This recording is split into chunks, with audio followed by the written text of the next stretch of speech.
Hello student, ये एसएमवी knowledge point में आपका स्वागत है। मैं मुन्ना सर आपको इस वीडियो में केमिस्ट्री के कुछ क्वेश्चन का अध्ययन कराएंगे जो कि बीएससी मैथ ग्रुप 2018 में पूछे गए क्वेश्चन हैं। इसके साथ ही स्टूडेंट इस चैनल पर आपको मैथ फिजिक्स के क्वेश्चन उपलब्ध हो ही रहे होंगे। अब आपको बायो और केमिस्ट्री के भी क्वेश्चन उपलब्ध कराए जाएंगे।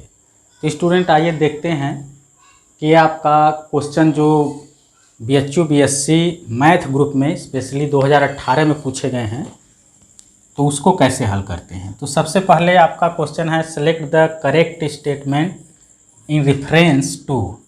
Select the correct statement in reference to. ये आपका निकिल है Ni निकिल, ये आपका CN साइनाइड, तो NiCN4 ऊपर -2 चार्ज है एंड फिर निकिल है, कोबाल्ट आपका है और 4 ये बड़े वाले कोष्टक में बंद है। तो इनकी संरचना आपको सिलेक्ट करनी है, नीचे ऑप्शन में दिया गया है। बोथ आर स्क्वायर प्लेनर, दोनों जो आपके ऑप्शन हैं निकिल CN4 बाहर -2 या निकिल CO4, यहाँ कोई चार्ज ऊपर नहीं लगा है।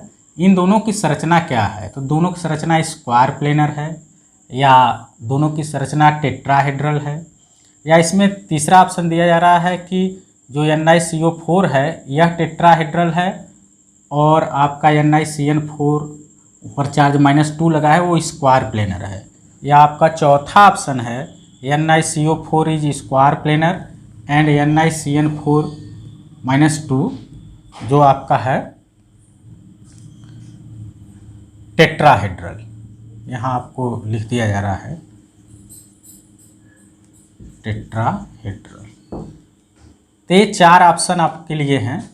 तो सबसे पहले आप समझिए इसको कि इस क्वेश्चन को कैसे हल करते हैं।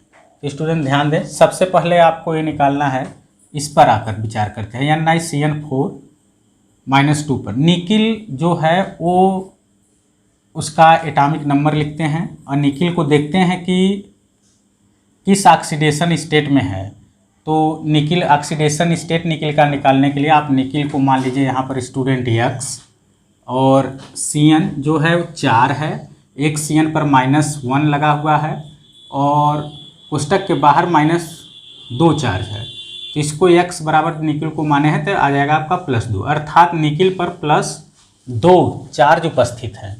तो स्टूडेंट आप जानते हैं कि निकिल एटम जो है वो आपका उसका एटॉमिक नंबर आप लिखेंगे तो इस तरह से आएगा। यहाँ तक आप इलेक्ट्रॉन भर दो, 4s2 सबसे बाहरी कक्षा है और उसके पहले का 3d इस तरह से आप लिख सकते हैं। 4p केवल बनाया गया है कि इसके बाद हम इलेक्ट्रॉन इसमें भर सकते हैं, क्योंकि ये क्वेश्चन कोऑर्डिनेशन कंपाउंड से हैं। कोऑर्डिनेशन कंपाउंड में जो लिगेंड्स है CN ये हमेशा इलेक्ट्रॉन सेंट्रल एटम निकिल को प्रोवाइड करेगा, देगा। तो जो इलेक्ट्रॉन देगा उसको हम किस तरह से भरते हैं। तो ये आपका स्टूडेंट ध्यान दें, ये एक जनरल जो निकिल परमाणु का है उसका इलेक्ट्रॉनिक विन्यास है। लेकिन यही निकिल NiCN4 और बाहर जो -2 चार्ज है उसमें अपना स्थान जो बनाया है वो Ni++ के रूप में है। तो जब इसकी आप इलेक्ट्रॉनिक विन्यास लिखेंगे अर्थात 2 इलेक्ट्रॉन हमको बाहर से निकालना है, तो ये 2 इलेक्ट्रॉन बाहर से निकल गए। तो स्टूडेंट यहाँ आपका शेष इतना ही बचा है, ये आपका इलेक्ट्रॉनिक विन्यास। टोटल इधर के रहेंगे, केवल इस पर आप ध्यान दें। और यहीं Ni++ निकिल जब CN स्ट्रांग लिगेंड है साइनाइड, स्टूडेंट ध्यान दें स्ट्रांग लिगेंड्स है उसके प्रभाव में आता है, तो ये दोनों इलेक्ट्रॉन जो हैं एक एक हैं भरे हुए ऑर्बिटल में, तो इसमें का एक इलेक्ट्रॉन इस ऑर्बिटल में आ जाता है और यह आपका ऑर्बिटल रिक्त हो जाता है, खाली हो जाता है, जैसे यहाँ दिखाया गया है। अब आपके पास यहाँ एक D का इलेक्ट्रॉन ऑर्बिटल खाली है और एक S का ऑर्बिटल खाली है। अब 3 बाहर से हम लिए हैं लेकिन हमको आवश्यकता 2 का ही है। क्यों? यहाँ आप देख रहे हैं स्टूडेंट 4 ऑर्बिटल आपके पास उपलब्ध होंगे, 1 2 3 4। 4 ही क्यों लिए हैं? क्योंकि यहाँ आपको 4 CN हैं और एक CN आपको जब भी डोनेट करता है तो 2 इलेक्ट्रॉन को डोनेट करता है। तो स्टूडेंट ध्यान दें 4 दूनी 8 इलेक्ट्रॉन डोनेट करेगा। एक ऑर्बिटल में 2 इलेक्ट्रॉन भरेंगे तो 1 2 3 4, हमको कह सकते हैं कि 4 ऑर्बिटल की आवश्यकता है। अब यहाँ आप देख रहे हैं कि D2sp2 हाइब्रिड ऑर्बिटल, अगर हम Cn के चारों इलेक्ट्रॉनों को निकिल के ऑर्बिटल में भरें तो इस तरह से भरेंगे कि 2 इलेक्ट्रॉन यहाँ भरेंगे, फिर 2 इसमें, फिर 2 इसमें, फिर 2 इसमें, और चारों ऑर्बिटल आपस में मिलकर एक D और एक ये आपका ऊपर से देख रहे हैं S है, और 2 इलेक्ट्रॉन हमने लिया है P का, तो टोटल ये हो जाता है DsP2। और इस तरह से हम नीचे दिखाया गया है कि 8 इलेक्ट्रॉन भर देते हैं। तो स्टूडेंट ध्यान दें, अब तो आपको ये याद करना पड़ेगा कि जब इस DsP2 रहता है तब स्क्वायर प्लेनर संरचना क्या हो जाती है, स्क्वायर प्लेनर। एक अकार्बनिक में आप पढ़े होंगे, वहाँ अगर जैसे आपका D2sp3 और उसमें 2 लोन इलेक्ट्रॉन पेयर उपस्थित हों, स्टूडेंट ध्यान दें, D2sp3 या sp3D2 इस रूप में भी लिखा हो और उसमें 2 इलेक्ट्रॉन उपस्थित हों, लोन इलेक्ट्रॉन पेयर, तो भी उसकी संरचना स्क्वायर प्लेनर होगी, जो आपको अभी आगे बताया जा रहा है, आएगा क्वेश्चन में। फिलहाल आप यहाँ सिर्फ इतना ध्यान दें कि अगर DsP2 आ रहा है तो उसकी संरचना स्क्वायर प्लेनर होगी। DsP2 क्यों आया है या किस तरह से आया है, स्टूडेंट आपको बताया गया। तो इसका मतलब ये हुआ कि जो आपका निकिल है वो स्क्वायर प्लेनर संरचना में रखता है। ठीक इसी तरह NiCO4 की बात करें स्टूडेंट, तो इसमें निकिल किस ऑक्सीडेशन स्टेट में है, ये CO आपका उदासीन है, तो उसका ऑक्सीडेशन स्टेट दिखाते उसके ऊपर कोई चार्ज नहीं आता है, टोटल Ni आएगा। तो इसका जब इलेक्ट्रॉनिक विन्यास करेंगे तो आपका यही है, हमको बाहर से कोई भी इलेक्ट्रॉन निकालना नहीं है। तो यहाँ स्टूडेंट आप ध्यान देंगे, फिर जब ये Ni जो निकिल आपका है CO के संपर्क में आता है या प्रभाव में आता है, तो ये इलेक्ट्रॉन जो है दोनों आपके एक एक इलेक्ट्रॉन यहाँ आ जाते हैं, या कह सकते हैं यह इलेक्ट्रॉन इसमें आ गया और ये दोनों इसमें, टोटल ये दोनों भर जाते हैं और S वाला ऑर्बिटल आपका खाली हो जाता है।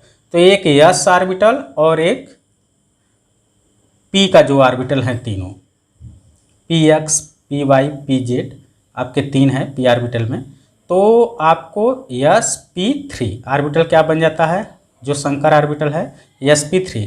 स्टूडेंट आप जानते हैं कि sp3 जब ऑर्बिटल का निर्माण होता है तो उसकी संरचना क्या होती है, टेट्राहेड्रल।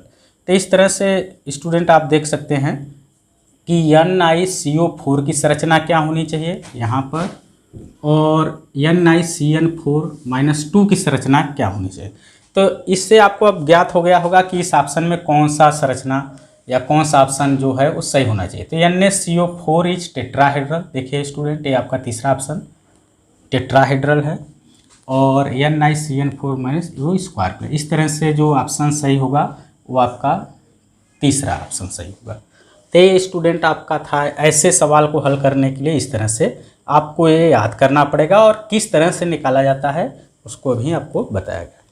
अगला क्वेश्चन देखिए स्टूडेंट, ये भी आपको क्वेश्चन 2, तो square planar complex which is, student ध्यान दें, स्क्वायर प्लेनर, अभी आप देख रहे हैं ऊपर वाले क्वेश्चन में स्क्वायर प्लेनर आ गया, तो square planar complex which is form when metal hybrid orbital, जो धातु के साथ एक संकर ऑर्बिटल का निर्माण करता है, of the following type of involve, किस तरह से संकर में या कह सकते हैं हाइब्रिडाइजेशन में इन्वॉल्व है। तो ये आपका दिया गया है, ये sp3 है, अभी स्टूडेंट आपको बताया गया sp3 टेट्राहेड्रल, लेकिन हमसे पूछा जा रहा है स्क्वायर प्लेनर, तो ये DsP3 है, यानी अभी आपको हमने बताया कि D2sp3, यहाँ अभी बात बताया गया कि एक DsP2 है, वो भी स्क्वायर प्लेनर कोऑर्डिनेशन कंपाउंड में, लेकिन जो आप कोऑर्डिनेशन कंपाउंड या अकार्बनिक से जोड़ते हैं तो D2sp3, इसके साथ ही इसमें 2 लोन इलेक्ट्रॉन पेयर, अगर 2 लोन इलेक्ट्रॉन पेयर अर्थात जो